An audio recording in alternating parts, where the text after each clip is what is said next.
So just to make sure you're in the right place, this is demystifying and democratizing AI, which is quite a challenge, but I think we might be up for it today. My name is Chris Knock. I'm the CEO of Big Squid. My background and why I can stand up here and talk to you about this is I've been building software for about 20 years. And back when I started doing it, we didn't call it AI, we just called it math. And we put it into a lot of ad tech platforms that would make, really complicated, complex decisions in microseconds, all based off of math models. And to date myself, when I did that, we called those application service providers. And then it became SaaS, and then it became cloud, and math is now AI. That's probably the first thing that we need to demystify here. In fact, to get started with that, let's start with a quick joke, because that's good speech giving, right? This might resonate with people. It's, can we use artificial intelligence to manage our sales funnel? And then Alexa speaks up and it's like, I found places that sell funnel cakes right around the corner, right? Like, this is kind of what's going on in AI right now. And it really is, its expectations are here, and what can actually happen are here, the amount of work that goes in and how to do the work. All of these things are challenges, right? And what I would like to do is, some people might say dumb it down, but I want to bring people together, because I've actually seen that the biggest problem is not technology, it's not training, it's actually a lot of communication. It's some training. We're going to talk about some of these things today. So first of all, and I'm not going to go through this whole timeline, the idea behind this slide right here is this is a brief history of AI, and it starts in 1941 when Alan Turing created the Enigma machine. That was probably the most popular first instance of a machine looking for patterns in data that actually, I don't know if, is anybody here by show of hands seen Imitation Game? Right, I knew that would be popular with this group. Good job, guys. They could, the problem wasn't that they couldn't do the math. The problem was that they couldn't do the math fast enough, right? That was their problem. They could hand do all the math, but Enigma would update every 24 hours on them. So they had to figure out how to do it faster. So they had to teach a machine to do the math for them. Later on, Dartmouth group gets together. You have Arthur Samuel. This is like a group of people post-World War II. They're getting together and be like, whoa, what were we doing there? This is where phrases like machine learning and artificial intelligence actually came out of these workshops and these talks. And you fast forward, you can see that more and more, we're getting more and more impressive with our ability to leverage these capabilities. And they're becoming a little bit more human-like, a little bit more sci-fi-ish, but there's a lot of misconceptions. And the first one is, most of what we're doing is math. And most of this math has actually been around for a while. Now it's been modified, but it's been here for quite some time. But why the AI tsunami now? Why is everybody talking about it? Well, first of all, it's starting to get, like sci-fi creepy in some ways, which, will get people's attention. But really what's happened is the math was there, but we're literally everything we're doing in business and life, it's just collecting data. And you guys are really aware of that revolution. And now we have the processing power and the ability to coalesce this data and run it through math. That's what this stuff is, right? That's basically what we're doing. Now, a big challenge, and this is one of the guys from Google's DeepMind team, he basically says, there's some very senior people that are making multi-million-dollar investments in AI and in data and analytics and machine learning, and they kind of bandy about these buzzwords. I always, as an aside, I always think, have you ever seen a few guys standing around a new sports car that a guy bought and his hood is lifted and they're pretending like they know what's in the engine, right? There's a lot of that going on, a lot of fake it till you make it going on with AI. And there's this concept that you can just sprinkle it into your data and then magically the magic AI fairies bring out all of the insights for you. But it's not like that, it's a slog. And the good news is you can avoid the slog, and that's what I want to talk to you more than anything about today is educate us, get us all on the same page, and avoid the slog. And this is Big Squid, just so you understand, I mentioned my background. We actually built our platform after hundreds of data and analytics engagements. We felt the pain, we felt the failure. We watched high expectations around AI and then just in math projects and everything like that, and then they just would fall apart, right? And what I'm gonna do is kind of share some of that scar tissue and failure with you, so I'm gonna be a little vulnerable today, all right? And please don't tear me apart. Before I get any further, I just wanna, out of curiosity, how many people here would consider themselves a data scientist? All right, it's about maybe 10, 15% of the audience. How many people here would love to be a data scientist or work with data scientists better? All right, cool. So I think we're in the right zip code. So part of the challenges that we're going to deal with is first of all, we got to acknowledge the current AI and ML scaling challenges. And really what's going on here, how I would want to talk about this is you have your executive stakeholder, they made their investments in data and analytics. I mean, it's the #1 expenditure of the CIO class. And then you have an analyst who's trying to show the information out of the data, and even if you get over the hump of data quality issues, right? The minute they're done with that, there's almost like this implication that you can start answering questions around why did it happen, what's going to happen, what should we do? Like the analyst starts getting peppered with these questions, and they have a choice. They can, which often happens, just tell their boss that what they need to happen will happen in a forecast and then back it up with facts later. That's how most business forecasts are done. Or they can go try to engage with the data scientist. And the data scientist is very misunderstood. Most people don't even speak their language. There's a lot of not talking the right languages. And then the data scientist is like, as soon as they show up, if you've ever been a data scientist and you show up at a new place and you're like the new data scientist, like there's a line out the door. We call it the data scientist bread line. Like everybody's got a great idea that they have from, watching, I don't know, like Ex Machina, like a sci-fi AI thriller or something like that, and wildly mismanaged expectations. And then what ends up happening is that the data scientists, in order to do their job, they actually, and this is a really good thing to keep in mind, they actually spend about 80% of their time wrangling data, munging data, which is their way of saying ETLing data, right? And they're trying to understand the business problem, and they're trying to translate it into a math problem that they can solve, and there's just massive mistranslation across the board, right? So said another way, data scientists run into this problem where about 80, and this is from this year, 87% of these projects fail to reach any production level results. And if you're a data scientist, these are your 4 common trip falls, right? You have the bread line, which we talked about. You have the black box. Trying to even get, if you're talking to a business people or just even an average person on the street about probabilities, that can be even that low bar can sometimes be a challenge. Talking to people about how to get their data in the right format for an algorithm to take a look at it, another problem. They're like, well, why can't I just sprinkle the AI fairy in on this thing, right? And all of this culminates in getting stuck in the lab because of the miscommunication, the frustration, all that stuff starts to compound on itself. And then on top of that, if you have this unicorn set of skills, right, you still have to go find this person. They're impossible to find. To ask the person to have these 3 technical skills, know how to move data around, know how math works and how it can be applied practically, and then to also know how to code in R and Python. I call it hacking because my whole dev staff gets upset when we call data scientists programmers. I'm a programmer, I'm allowed to say that. Then to ask them to, and when I say business acumen here, this is like the business acumen to affect change on an organization with data, right? To ask one person to do all this is just, it's mean, right? And it's just very frustrating. So said another way, our challenge is we've got these oceans of data, high expectations, business decision makers want to sprinkle it in, but they can't because data scientists are really, at the end of the day, one of the only resources available to try and carry people across on this journey, but they don't scale and they're really difficult to find.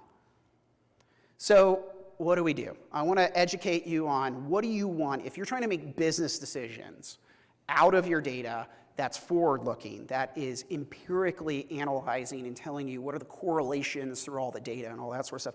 What are you doing? Well, first of all, has anybody here seen this slide before, the data value journey from Gartner?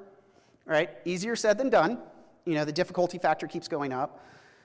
Descriptive into diagnostic analytics. This is where we're starting to nail this. If you get over your data quality hump, this is where we're at now. But diagnostics can be quite dangerous, right? One of my favorite graphs to show is like global warming is going up as the number of pirates worldwide goes down, right? Like visually correlating these two things and then making decisions on it, which is like, hey, if we want to lower global warming, let's bring back pirates. There's not enough pirates in the world, right? Like that's the sort of decisions that can be made with just visual analytics without any math and statistics underneath them. Diagnostic to predictive, there's some ML tools out there, R, Python, there's some AutoML tools, but if they don't connect the link back to the business, what ends up happening is you get a prediction, but what I've watched time and time again is I have a prediction, but it's kind of a so what, right? You're telling me that's going to happen, but why is it going to happen, and what the heck should I do, right? Those are always the follow-on questions. And this is where we focus. Again, just, you know, we built this thing out of necessity because we just kept failing at these projects over and over again. We've been working on it for over 5 years now. We really want to acknowledge like all the steps along the data value journey and help people all understand what goes into this stuff. So that's the journey you're on. Now, this is the first one that I want to get to. Math, models, algorithms, and data, oh my, right? Like, this is something that when I show this in front of mixed company with data scientists in the room, they're like, yes, right, please. Let me break it down for you. If you're trying to make a prediction, your prediction is the result of a model that is a combination of the best data you have available run through algorithms, right? And this is where, like, the marketers, just like I poke fun at AI at the beginning of this thing, this is where the marketers have run amok for us. Where, like, one of the first questions I often get when I tell people what I do, it's like, well, what algorithms have you created? And I'm like, none, right? Like, if I created algorithms, we'd be in the running for a Fields Medal. Like that's not what we're here to do. What we do is we take your data, and this is what data scientists do. They take your data, and they combine it with the math, and they try to find the data would work for to create a prediction on something. It could be like predicting what are our sales going to be? Who should I talk to? If I've got 100 customers and I can talk to 10 a day, which one should I talk to? Who's at risk and who can I upsell? Right? These are business questions. And here's the thing, data beats math. Data will always beat math. And what ends up happening is when the business doesn't talk to the data scientists and the IT departments effectively, and they want increased accuracy, the data scientist is forced to do more and more exotic math, and we'll talk a little bit about this, and then it just lowers the actionability and the interpretability of the end result. Getting some head nodding, that's a good sign. Hopefully it's not the sleeping head nodding. Here's the other thing. These are the 3 problems that you're typically going to run at. When somebody says, I want to run an AI project, if they cannot convert it into one of these 3 math problems, then they probably are like pointed in the wrong direction. First is time series, over time. Like people have seen these in very practical ways. Have you guys ever seen like a hurricane map that the cone gets wider as the farther out it goes? That's the distribution, the probability of like, oh, I could go anywhere in this thing, right? Classification. What's the probability that A or B is going to occur, or A, B, C, or D? Like what product is this person going to buy most likely would be a really easy one to do. A regression, right? Regressing to the mean, which is basically trying to find, you know, a numeric value that is that a likely outcome on either a single record or like your total sales or something like that. All right? And if you understand this, then the other thing you need to understand is, what does my data need to look like for something like that? And I'm just going to step over here. Wait, where am I going? This is a data set that basically has an account ID. So this is every one of my customers. And over here I can see whether or not they canceled or not historically.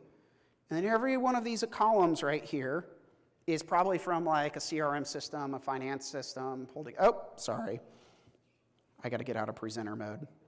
Thanks for the assist. Do not be shy about yelling at me. I get yelled at a lot at home.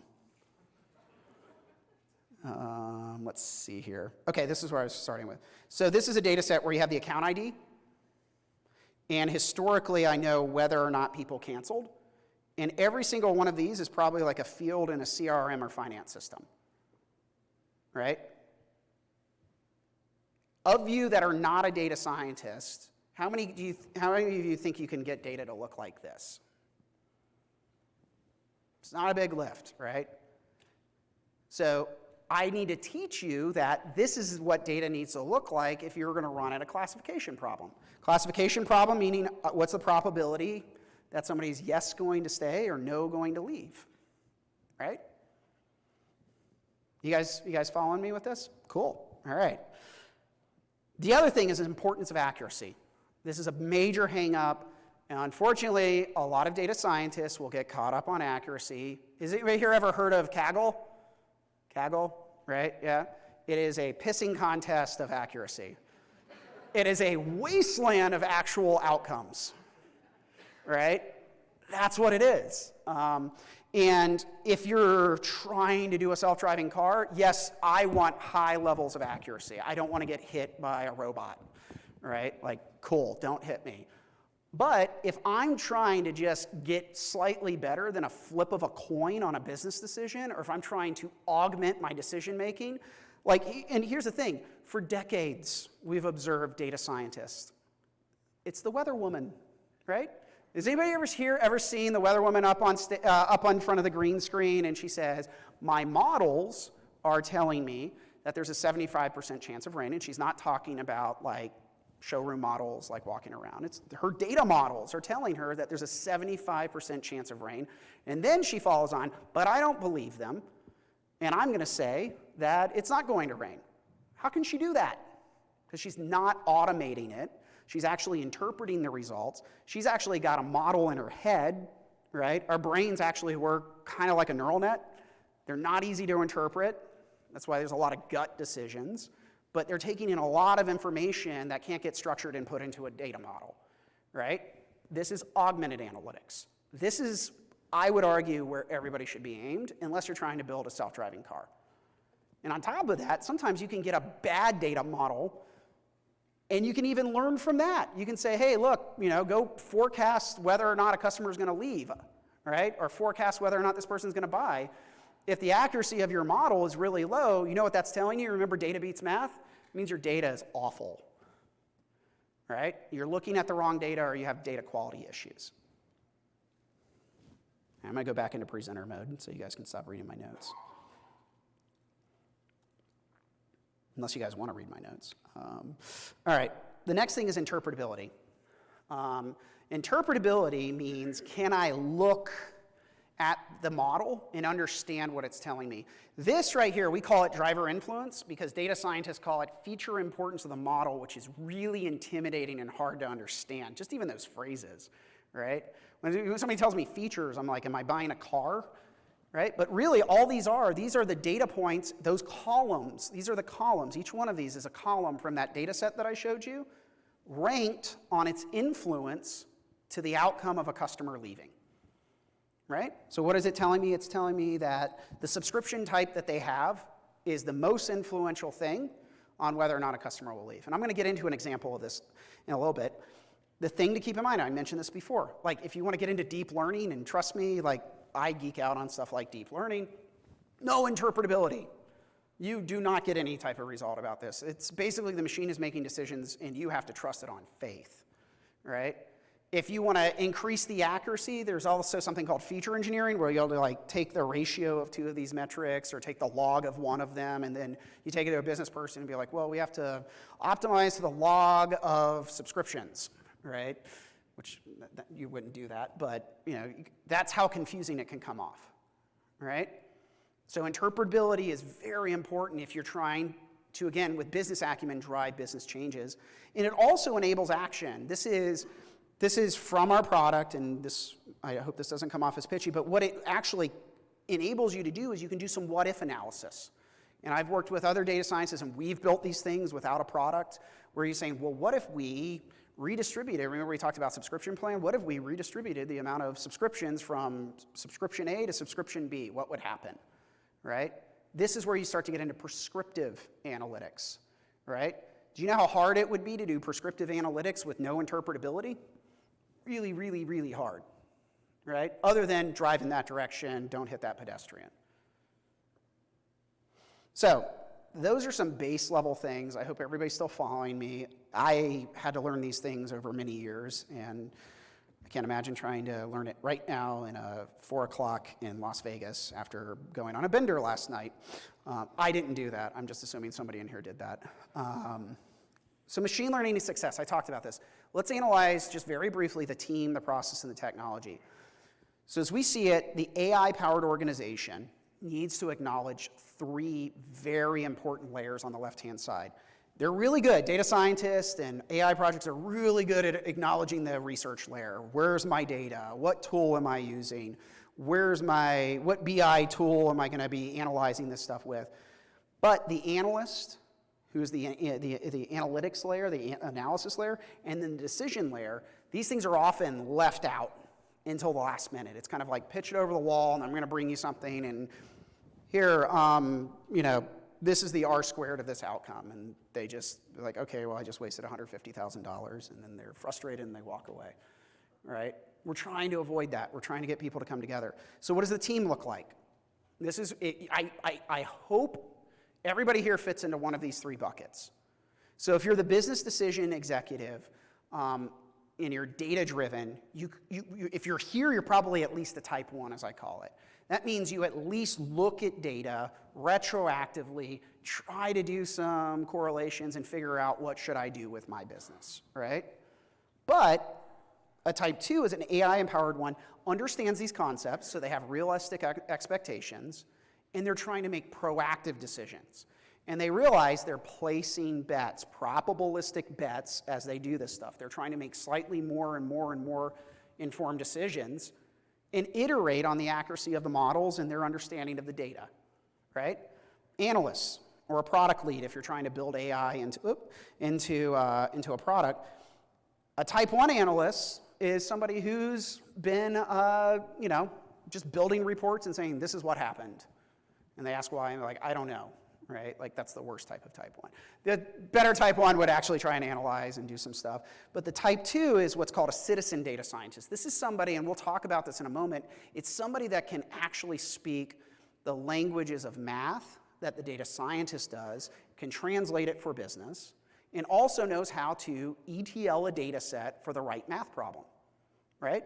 That's all they need to know. They don't need to know R and Python. They don't need to know that an XGBoost is better in this situation than a random forest, right? That's the job of the data scientist and some of the tool sets that are out there, all right? And then the data scientist. There's a place for both of these. Type 1, I call them the artisan. These are the cagglers. These are the people that want to seek alpha. It gives them, just like a person crafting a beer or one wooden table that is a piece of art over the course of a year, that is the artisan. That is what accuracy is in a lot of cases to these data scientists, because they want to use the exotic math. They want to use deep learning. But you need to point them at the right problem, right? The other type is what I'm starting to refer to as a data scientist leader. This is somebody who understands they're not going to control every element of this thing, but they're attempting to scale their value across the organization by educating, validating. Like, yeah, analysts, you know what, go create the data set, try to build it, and I'm going to come in and check your work. And then after we build trust and we build a better and better level of dialogue together, you're going to be off and running. And you come to me when you know you're in trouble. That's how we're going to democratize data science at the end of the day. And those people, that type 2 data scientist leader, that's who we need more than anybody to get out there. Because the analyst is lost without them, and the analyst can't be that translator to the data science or to the business decision maker. And business decision maker, it could be a frontline person talking to customers and trying to interpret some data. And I'll show you that in a minute. The other thing is we have to acknowledge the process. So the process requires that you have to pipeline your data in, right? And then you have to train your data. And then you have to get some prediction adoption. Prediction adoption right now, I would say for 90%, and it's probably why 90% of data science projects fail, is here's a file or an API endpoint. Good luck. Right? What we don't acknowledge is the planning that goes in at the top, and I know this isn't amazingly easy to read, but it's basically like you need to get resource commitments. You need to have somebody up and down the 3 layers of an AI-powered organization that understands the project, has properly managed expectations, has a budget, and they're going to run at it. And then when they're done, the key one right here in the middle for me is, what is the action plan? I'm going to create, like, there's nothing more frustrating to, especially somebody who's just like, blood, sweat, and tears created a really amazing math model, and then they see it never get used. I'm starting to pick up on who the data scientists are because they're like nodding, like almost like war veterans, right? Like, right? So this is something that, warning pitch here. We're trying to productize. We're trying to productize, and I'll show you some of that stuff in a minute, how this process works and acknowledges all the stakeholders. But now I want to go into, like, there's kind of 3 methods of machine learning. This first one, do not use it. This is early machine learning. This is some C code. This was one of our data scientists who actually worked in a physics lab and C-coded algorithms, right? Like this is, you can play with original math and you have ultimate control, but there's a reason why he was doing it in a lab. It is the ultimate, it's the penultimate of data scientists, artisan data scientists lift. It's, I have full control and it's going to stay in the lab.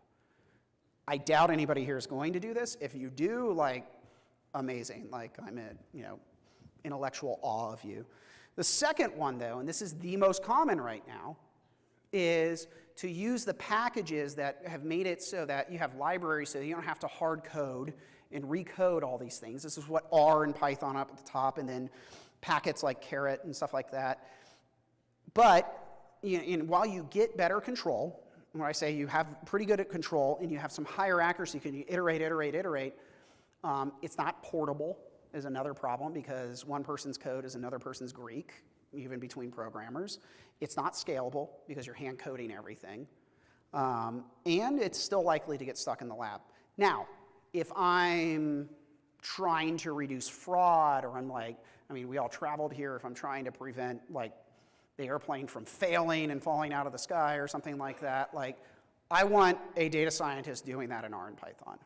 I might even want them to do it in like original math, right? Like I want that to be, that's where I want the Kaggle, that's where I want the pissing contest for my safety, right? Now, the third method is, and this is a new class of products out there, it's called AutoML. It's basically products that integrate with your data, round trip it out, enhance it, build lots and lots of different math models, do all the exotic math, maybe builds a model that's completely uninterpretable but is really accurate, another one that's slightly less accurate but is really actionable, interpretable, and surfaces it up in a way that the business can use it, and then puts the data back, right? And this varies, how this is done and how this process is done varies from one to the next. It's definitely more scalable, it's definitely way more democratized, it's gonna get out of the lab fast, but the downside is misinterpretation without training, or even trying to do this without training, or even trying to do this without understanding like how to turn your data into a math problem. There's lots of frustration. We've been doing this for 5 years with the analyst class, trying to automate some of this stuff, and it has been a slog. That was our own slog, right? But we've started to figure some of this stuff out. And the reason why I'm standing up here today is because it's these concepts that were very important for people to learn in order for this to occur. So the benefits of using AutoML capabilities is that we're going to create these data scientists. And you can, if you remember the Venn diagram from the data scientist, what we're trying to do is automate some of the math selection and automate the coding in R and Python so that we can go out, because there's a lot more of these people out there that know how, that have data skills, meaning SQL and visualization, and that know how to talk to a business. And they can be taught how to be the translator for the organization and use probabilities and get data machine ready, right?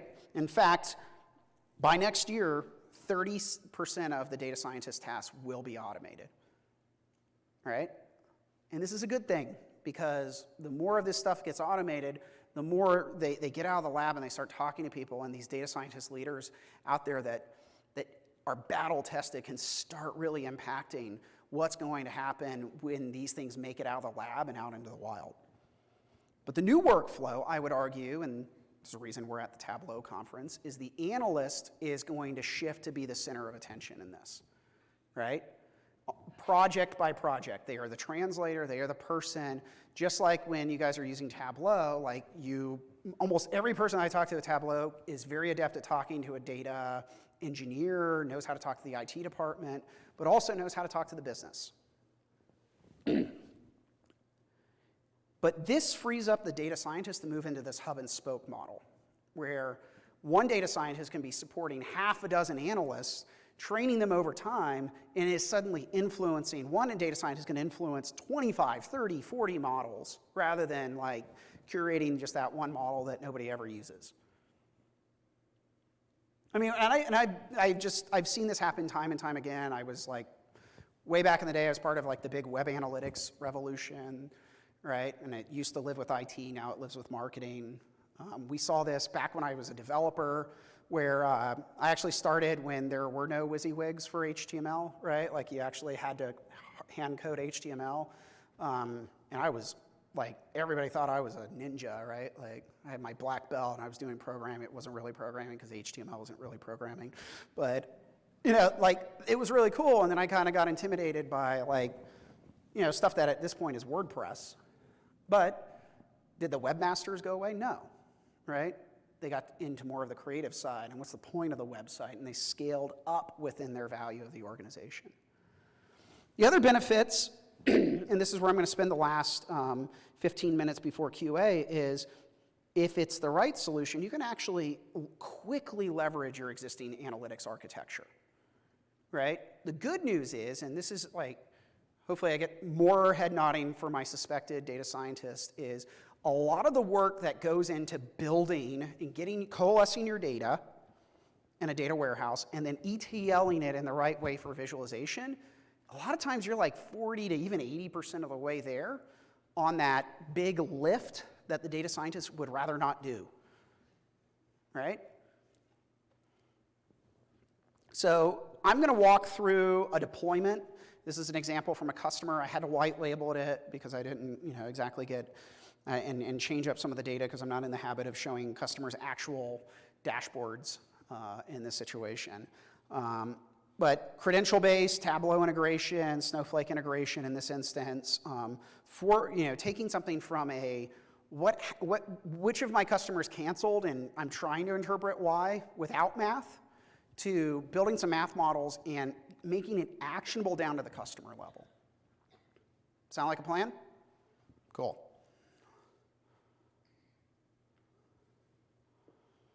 All right. Thank you guys for teaching me to get out of presenter mode. All right.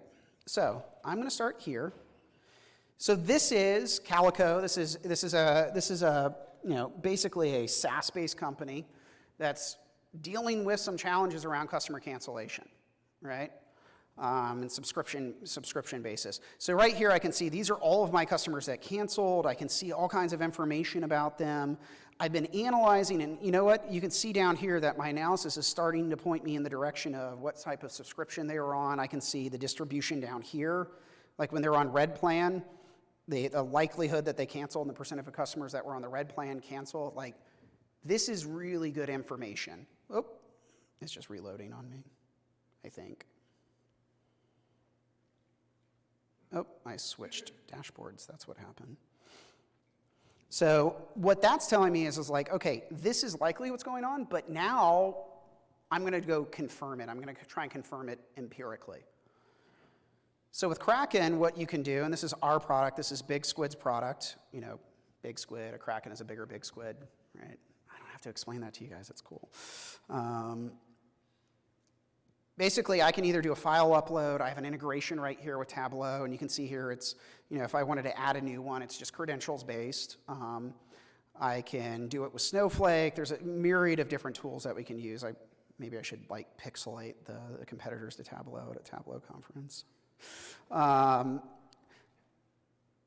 Or just for you guys, right? Not just Tableau people. You guys are zealots, and I love it.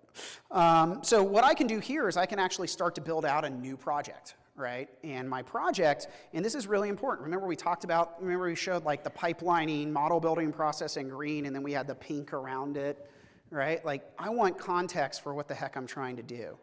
And by the way, each one of these is a project that gives me context for what I'm trying to do here, right? I'm trying to price optimize. I'm trying to predict device failure. I'm trying to improve my marketing mix. In this instance, I want to analyze customer churn, right? And I want to create a new analysis. In this case, the action I'm trying to take in this analysis is to decrease customer churn. This could be any number of data sets, from Snowflake, from Tableau. Once you're credential connected to like Snowflake, any of the views would be here available for me as allocated to that login from the DBA. I always have to say that caveat. In this case, it's the same one that we used prior, right? Remember I showed you that data set? It's the same exact data set. In fact, I can come in here and preview.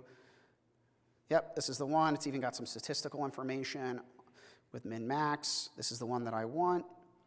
I'm going to come down here. I want to train a model. Remember, the data that I'm using, I want to train it through some math on what is causing cancellations, right? I have a lot of options at this point to I can even come in here and I can refine, maybe territory, I already know it doesn't matter, but we'll leave that in. I can actually pull data points in and out. I can look at the correlations within the data. Again, I'm not going to get into this because this is part of the training. If you're a data scientist, you know exactly what to do with this stuff. But if you're an analyst, this might be new territory for you, right? So it's going to require some training. How I'm going to analyze. And Kraken, it's learning. Basically what we're doing is we're fetching the data set, prepping the data set. Prepping the data set can be stuff like imputing nulls, dropping like garbage columns, not using high cardinality variables. High cardinality variable means like it's a unique variable, like a customer ID. You wouldn't use customer ID to predict. And then what we're doing is we're running it across 6 different of the most popular algorithms. And if you remember, we're trying to predict, will they stay or will they go? That's a classifier algorithm. So it's called actually a class of classifiers called binary classifiers. We've found all those for you, not all of them, we found the most popular ones for you. By the way, it's almost always like random forest and XGBoost, like those are always the highest scoring ones, but which is pretty common, but like everybody wants to add more and more and more math, and like these guys keep winning, so at least in our testing. So from here, we have some analysis to do. I can come in here and see the driver influence. And I already gave you guys a preview of this, so hopefully you're orienting fast with me. Like I can actually see like subscription, the type of subscription are on, the amount we're charging them, whether or not they're adding additional sites, which I guess is a SaaS metric in this case, session time. Like some of these things we can influence, some of them we cannot influence, right? And then I can also deep dive in and take a look, and this is for the data scientist to validate, but I can see like a confusion matrix, for instance. I can see the F1 scores. I can see a lot of information, and guess what? The data scientist still isn't here, but if I run into a problem, I can come in here and say, hey, I'm going to invite in the data scientist to take a look at this thing. The good news in this case is we actually had a pretty high score, right? So maybe I'm going to continue to venture with caution based on my training. But if this was a really bad score, or it didn't even run, I could, flag a data scientist, come over and help me.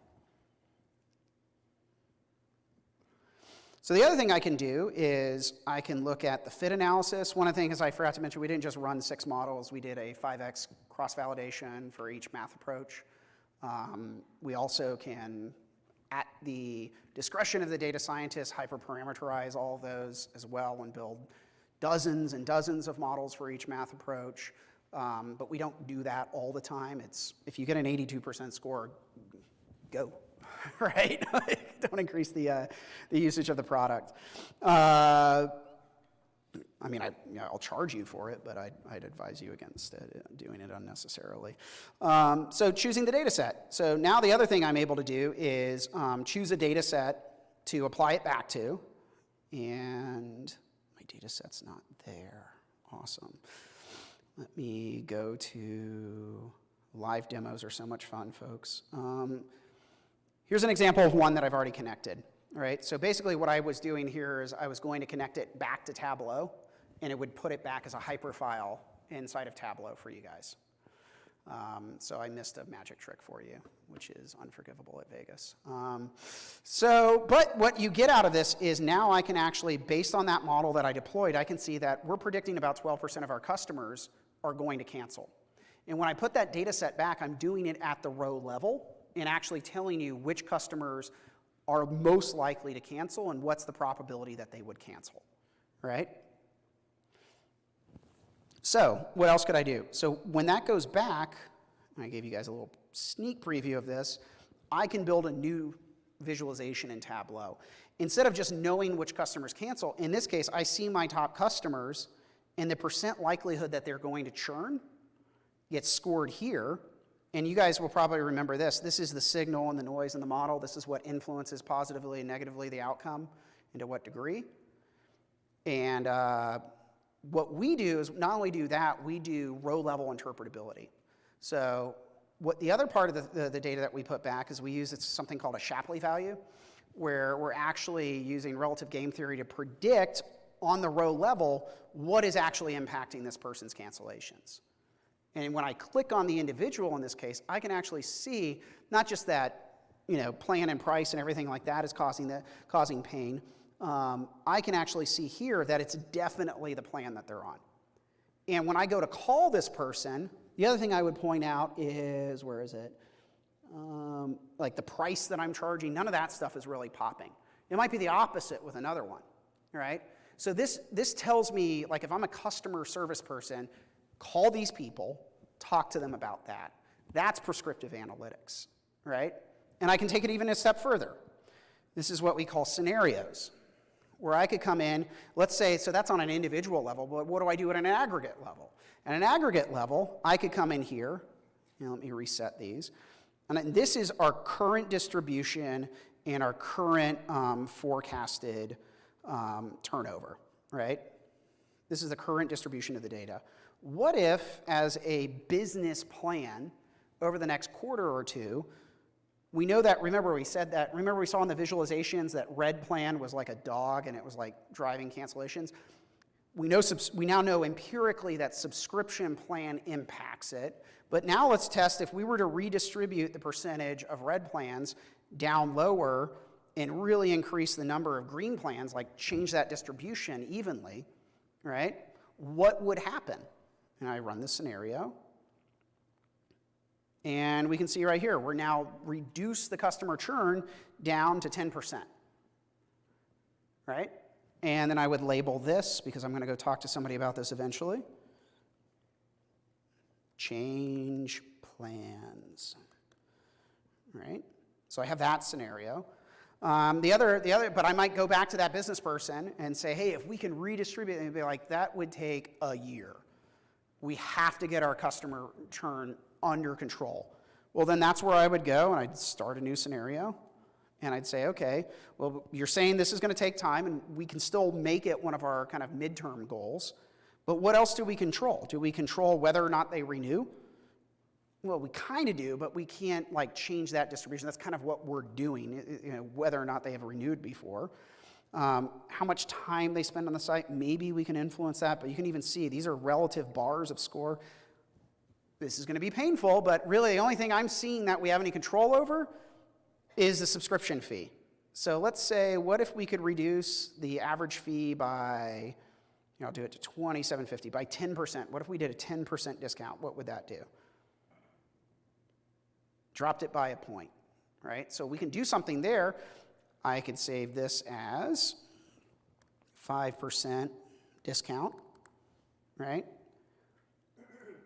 I can even come in here and reduce it by, I'm just eyeballing this, maybe 10%. And there we're down to 10%, which is maybe the threshold that we're looking for. Maybe we can even look at a scenario where we combine these two things, right? And then when I'm in my project, you know, I'm going to live with the data scientist down in the analysis layer, right? But when I'm talking to the business person, I'm going to live in this layer. I'm going to live in Tableau. I'm going to live in a place where I can actually feels familiar and speaks in their language. All right? So that's where I'm going to leave off, and I'm just going to open it up to some Q&A if you guys want. Oh, wait, one thing, because my marketing guy will be angry at me if I don't do this.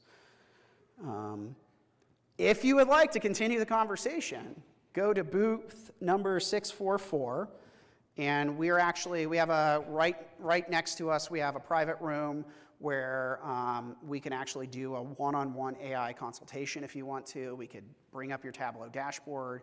We can try to start getting to the hard work of converting your business problem into one of those 3 math problems. We can look at the quality of your data. We can really start imagining some ways where if, you know, because I've already talked to some people here, like they came here and they're like, I'm supposed to do AI, like that's the big project for me. And I'm like, what does that mean? And they're like, I don't know. I was like, it's okay, we're going to take care of you. Right? Like be honest. Like don't be the guys pretending like they know how the sports car works, you know, and talking about carburetors that haven't been in vehicles for 20 years. So.